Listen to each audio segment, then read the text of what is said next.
Бисмилlah, алхамдулилlah, ассалату вассаламу ала расулиллахи мабад. Ассаламу алейкум, құрметті мұсылман бауырлар, ардақты қауым. Міне қасиетті Рамазан айының ортасынан асып, үшінші 10 күндігіне қадам басып келе жатырмыз. Бұл Рамазан өте қасиетті киелі ай. Пайғамбарымыз саллаллаху алейхи вассалам кімде-кім Рамазан айының кіргендігіне қуанып, Рамазан айының оразасын сауабын Алла тағаладан үміт етіп, күндізі ораза, түндерді қиям намазда тұратын болса, Алла тағала оның күнәләрін кешіреді деп өзінің хадисінде мархамат еткен. Бұл Рамазан дұғалардың қабыл болатын айы. Жасалынған басқа уақыттағы жасалынған айларға қарағанда, осы Рамазан айындағы жасалған амалдарымызға сауаптар еселеніп берілетін айлар. Пайғамбарымыз саллаллаху алейхи вассалам хадисінде айтады: бұл ораза ұстаушының екі түрлі қуанышы болады. Біріншісі, қияметте осы кешке ифтарлық уақытта, ауыз ашқан уақытта бендемді оразаменен қуантатын боламын. Ауыз ашар уақытта қуанады және қияметте маған жолыққан кезде ұстаған оразасымен қуантатын боламын деп Алла тағала мархамат етеді. Бұл Рамазан айы, бұл Алла тағала біздерге айтады: бендемнің жасаған әрбір амалдары өзі үшін, намазы да, зекеті де, қажылығы да, басқа амалдары да, тек оразасы ғана мен үшін дейді. Өйткені Рамазан айының оразасы менен бендемнің арасындағы жасырын құлшылық. Кісінің сыртқы келбетінен өзі айтпайынша оның оразадар екені, жоқ аузының ашық, берік екендігі байқалмайды. Бұл сондықтан да бендемменен Алланың арасындағы жасырын құлшылық. Алла тағала айтады: бендем мені ризалығымды іздеп, мүмкіндігі бола тұра өзін ішуден, жеуден және некелі қарым-қатынастан тоқтатты. Қияметте оның сауабын өзім берем деп Алла тағала Рамазан айында ораза ұстаған бенделеріне осындай уәдесін береді. Мына жәннаттың өзінде Раян деген есік бар, жәннаттың Раян қақпасы бар. Пайғамбарымыз ол есіктен қияметте тек Рамазан айында ораза ұстаған бенделер ғана кіреді, одан кейін ол есік жабылады деп Пайғамбарымыз саллаллаху алейхи вассалам хадистерінде айтады. Сондықтан да бұл Рамазан өте бір ұлы ай, құлшылық айы, ғибадат айы, тағы да сол сияқты өзіміздің күнәларымызды кешіруге қол жеткізетін ай, және мұсылмандар үшін үлкен бір мүмкіндік туатын ай осы қасиетті Рамазан айы. Бұл сауым деген сөздің мағынасы негізінен ішуден және жеуден таң атқаннан күн батқанға дейінгі аралықта және некелі қарым-қатынастан тыйылу деген мағынаны білдіреді. Ардақты пайғамбарымыз саллаллаху алейхи вассалам өзінің хадисінде: егер кісі ораза ұстап тұрып, тек ішуден, жеуден ғана тыйылып, ал өзінің бойындағы жаман құлықтардан, жаман амалдардан тыйылмайтын болса, атап айтқанда өтірік айтудан, ғибат айтудан, кісімен кісіні шақыстырудан және кісі арасында сөз тасудан және де ұятсыз жаман нәрселерге қараудан өзін тыймайтын болса, оның ұстаған оразасынан ешқандай пайда жоқ.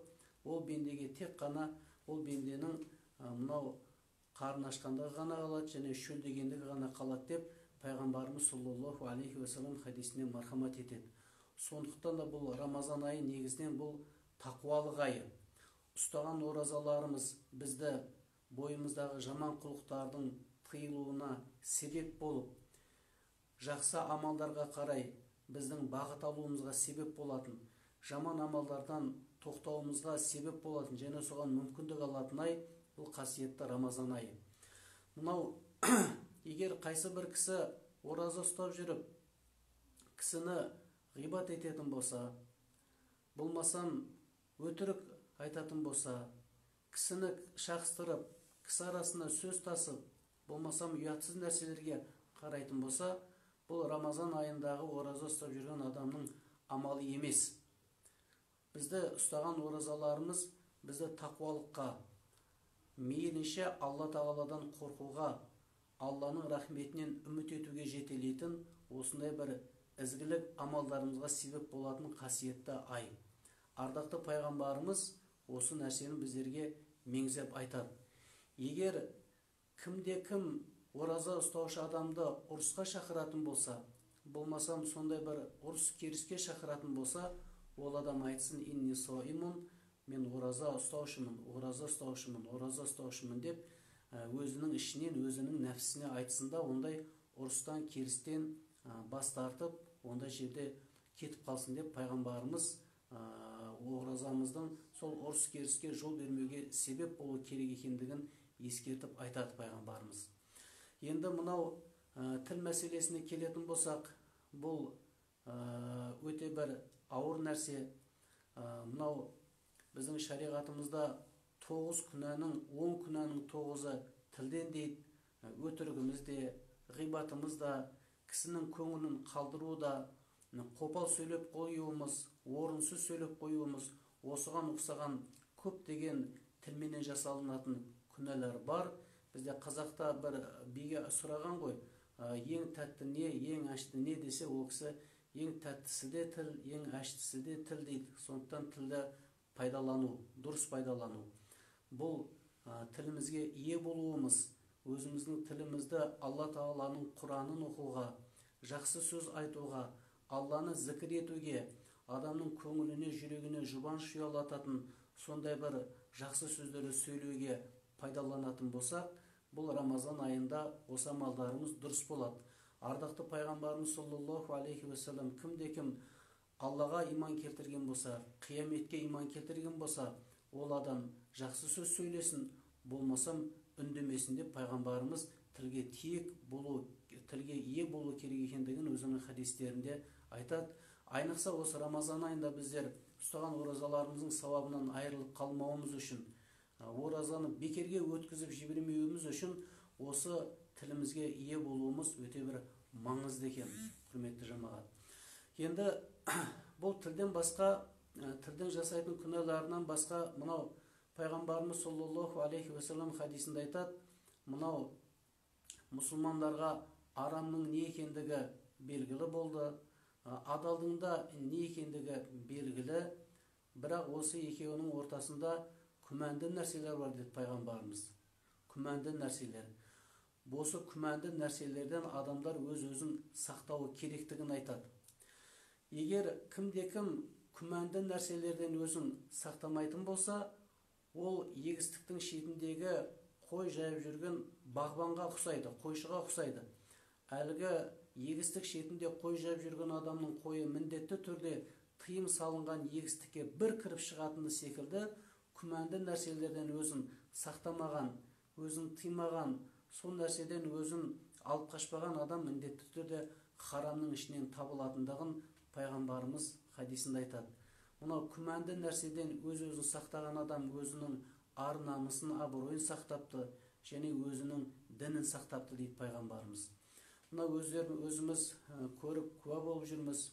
Мынау жамағаттарымыздың ішінде көп кейбір темекі тартатын азаматтар бар. Және де осыған ұқсаған біз білетін, біз білмейтін, өздеріне жасырын болып жүрген осындай бір күнәлі істері бар. Солардың барлығына кейбіреулер темекісін тастап, біреулер жат әдеттерін тастап, Рамазанның себебіменен, осы ұстаған оразасының себебіменен сол нәрседен қол үзіп, Рамазан айының оразасын ұстап, оразадан кейінде сол күнәлардан бір жолата қол үзіп, тақуалыққа қарай, Алланың рахымына қарай жақындататын ізгі амалға қадам басып жататыны бізді қуантады. Бұған да біздің осы Рамазан айымыз және Алла Тағаланың берекесі жауып тұрған осы Рамазан мен ораза себеп болып жатады. Бұл әрине құптарлық іс. Сондықтан да бұл күмәнді нәрселерден сақтану қазіргі таңдағы өте бір маңызды мәселе. Бір күні ардақты пайғамбарымыз саллаллаху алейхи уассалам хадисінде келеді, сахабаларға тұрып, «Истахию миналлахи хаққул хаяи» деді. Яғни Алла Тағаладан ұялу деңгейінде ұялыңдар деді сахабаларға. Сонда пайғамбарымыз саллаллаху алейхи уассаламға қарап сахабалар, «Я Расулалла, біз Алла Тағаладан ұяламыз ғой» деген кезде пайғамбарымыз, сендердің ұялып жүргендерің, ұяттарың ол олай болмайды деді. Алла Тағаладан өз деңгейінде ұялу деді, басты сақтау деді. Және бастың айналасындағы нәрселерді сақтау, сол нәрседе ұялу деді. Яғни аузымызға харам нәрселерді алудан, аузымызға жаман сөздерді айтудан, және көзімізбен жаман нәрселерге қараудан, құлағымызбен жаман нәрселерді естуден ұялатын болсақ, шын мәнінде осы нәрселерге біздер тақуалық жасайтын болсақ, Алладан шынайы ұялудың бейнесі де, оның үлгісі де осындай болады деді пайғамбарымыз. Сіздердің айтып жүрген ұяттарыңыз ол Алладан өз деңгейіндегі ұят хақысын өтейтіндей ұят емес деді пайғамбарымыз. Сондықтан біздер аузымызбенен былапыт сөз айтпауымыз керекпіз. Мейлінше Құран оқу, Алла Тағаланың зікірін айту, Алла Тағаладан кешірім сұрау, ардақты пайғамбарымыз саллаллаху алейхи уассаламға салауат айту, ауыздың амалы осы болу керек. Және аузымызға тек қана адал, үкімі адал, және адал жолмен табылынған аспен ғана аузымызға салатын болсақ, құлағымызбенен жүрегімізді нұрландыратын, біздің жүрегімізді қарайтатын емес, жүрегімізді нұрландыратын, және жанымызға күш қуат беретін сондай бір жақсы сөздерді, Алланың кәламы Құранды, ғалымдардың сөздерін және жақындарымыздың жүрек ұялататын жылы сөздерін естетін болсақ, құлағымызды ғибаттан, дөрекі сөздерден, былапыт сөздерден сақтайтын болсақ, және көзімізді де осындай ізгі амалдарды көруіне, жасауына себеп болатын болсақ, яғни көзімізді ұятсыз нәрселерден, жеркенішті нәрселерден алып, көзімізбенен мына дүниеге, әлемге, айналамызға ғибрат көзбенен қарап, Алланың Құранын оқуға көзді пайдалансақ, жақсы нәрсеге пайдалансақ, осы нәрселердегі жасалынған тақуалығымыз шын мәнде Алла Тағалаға жасалынған ұяттың шынайы бейнесі осы болады деді пайғамбарымыз. Және пайғамбарымыз саллаллаху алейхи уассалам, сендер деді, қарын ісінде Алла Тағаладан ұялыңдар деді. Яғни қарынды және соның айналасындағы екі бұттың арасындағы нәрселер болсын. Оны мынау қарнымызды тек адал аспенен тамақтандыруымыз, пайғамбарымыз саллаллаху алейхи уассаламның сүннетіне лайықты тамақтануымыз, қарынның шығып кетпеуі, пайғамбарымыздың сүннетіне сай отыруымыз, бұның барлығы шынайы ұяттың үлгісі осы болады деді. Пайғамбарымыз саллаллаху алейхи уассалам хадис шарифында айтады, мынау қарын салған адамдарды пайғамбарымыз жек көретіндігін, оларды ұнатпайтындығын, және бұл қарынның ісінде өте бір мұқияттылықпенен қарау керек екендігін, оны адал тамақтармен ғана тойдыру, адал жолмен табылған тамақтармен ғана тойдыру маңызды екендігін ардақты пайғамбарымыз хадистерінде айтады. Сондықтан да шынайы ұят осы болады деп ардақты пайғамбарымыз хадисінде айтады. Сондықтан да мынау біздің шариғатымызда бір күнәдан қорқып қайтқаннан көрі, сол күнәдан ұялып қайту Алланың алдында оның деңгейі де, дәрежесі де бек болатындығын шариғатымыздан бізге белгілі. Сондықтан да Рамазан біздерді осындай бір Алла Тағаладан шынайы ұялуымызға себеп, күнә жасауға ұялуымызға себеп болатын, ізгі амалдарды жасамай қоюға Алла Тағаладан ұялуымызға себеп болатын сондай бір қайырлы, берекелі ай. Мынау бұл пайғамбарымыз саллаллаху алейхи уассаламнан бір күні сахабалар сұрады, я Расулалла, садақаның абзалы қайсысы деген кезде пайғамбарымыз садақаның абзалы бұл қасиетті Рамазан айында жасалынған садақа деді пайғамбарымыз. Яғни бір күні пайғамбарымыздан, я Расулалла, амалдардың ішіндегі ең жақсысы қайсысы деп сұраған кезде, ардақты пайғамбарымыз амалдардың ішіндегі ең жақсысы бір момын мұсылманның жүрегіне, болмаса бір момын мұсылманның отбасына, шаңырағына кімде-кім қуаныш кіргізетін болса, амалдардың ең жақсысы сол деді.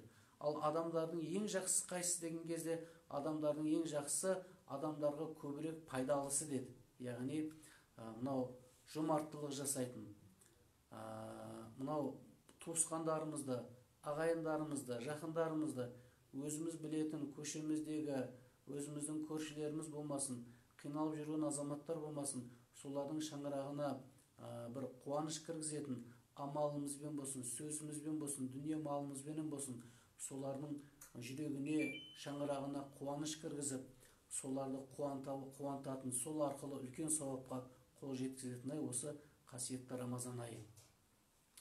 Ардақты пайғамбарымыз саллаллаху алейхи уассалам тағы бір хадисінде айтады, жомарт бұл Аллаға жақын, жомарт жәннатқа жақын, жомарт адамдарға жақын, және жомарт адам тозақтан ұзақ болады дейді.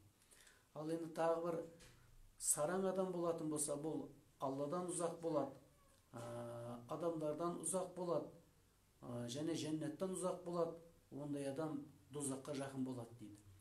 Сондықтан да бұл біздердің шынайы жомарттылық жасайтын, мынау осы жомарттылық жасау арқылы мол сауапқа қол жеткізетін, үлкен сауаптарды өзіміздің амал дәптеріміздің жазылуына себеп болатын ай осы қасиетті Рамазан айы болу керек. Сондықтан да мынау Рамазан айындағы жасаған ізгі амалдарымызды, қайырлы істерімізді Алла тағала қабыл етсін. Мынау тек қана ауыз бекітіп, ішуден, жеуден ғана тыйылып қана емес, өзіміздің бойымызды жаман амалдардан тыйып, ізгі жаққа қарай қадам басып, мынау араласпай жүрген ағайын достар болатын болса, соларменен араласуға мүмкіндік алатын, және де басқа бойымыздағы жаман әдеттердің тастап, жақсы істерге қарай қадам басуымызға мүмкіндік алатын ай осы қасиетті Рамазан айы.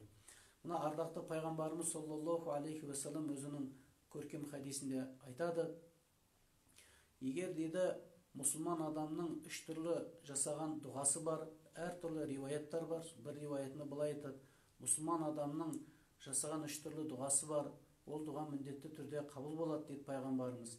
Біріншісі мазлум адамдық, яғни зұлымдық көріп жатқан адамның дұғасы қабыл болады. Тіптен бөлеу кәна кафира, тіпті ол адам кәпір, басқа дін иесі болса да зұлымдық көріп жатқан адамның дұғасының қабыл болатындығын пайғамбарымыз айтады. Сондықтан да біздің шариғатымыз ешбір адамға зұлымдық жасауға және зұлымдық амалдарына баруға шариғатымыз қайтарады бұл нәрседен. Екіншісі, сапарда жүрген мүсәпір адамның дұғасының қабыл болатындығын айтады.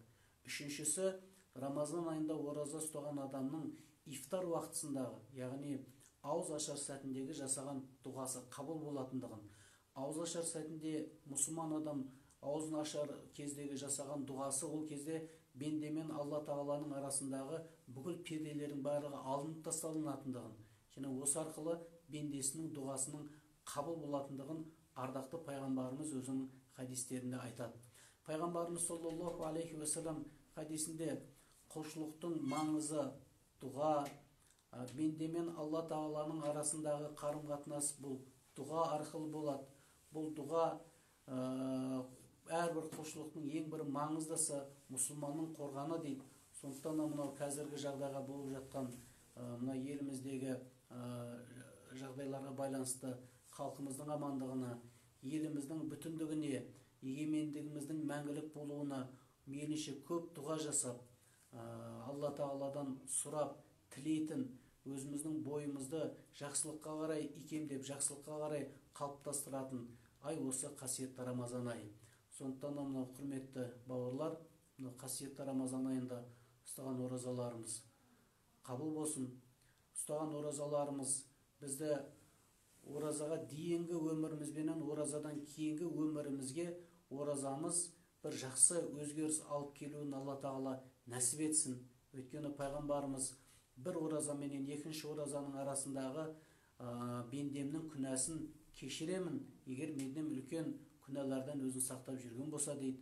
Намаз бен намаздың арасындағы күнәлардың кешірілуіне намаз себеп болатын, жұма менен жұманың арасында күнәлардың кешірілуіне жұма себеп болатынын айтса, Рамазан мен Рамазанның арасында күнәлардың кешірілуіне Рамазан себеп болатындығын пайғамбарымыз саллаллаху алейхи уассалам айтады.